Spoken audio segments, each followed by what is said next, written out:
Hello guys. So sa araw na to ay ito yung trabaho natin. Yung excavator na to.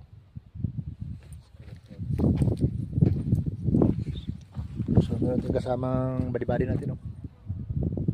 Yan, no? Good. Yan. So yan yung body-body natin. So magpalit tayo ng injector. Ito yung trabaho natin sa araw na to. Yeah, chef. Yeah, mas kalma. So ito na guys yung mga injector na bago na i-install natin. So yan. Yeah, chef.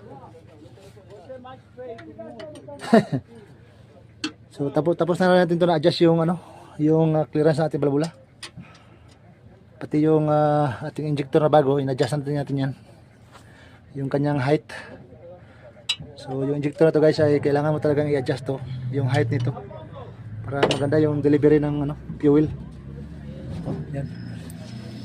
So sa pag-adjust ng ng injector height, ito yung gamit natin guys. Yan.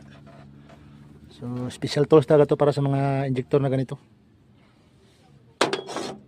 So yan, pang ikot ng engine, ito yung gamit natin. Yan. So maya testing natin ito guys. So ito yung mga injector na pinalitan natin. Ganito pala guys yung itsura ng injector ng C15. Yan. Mga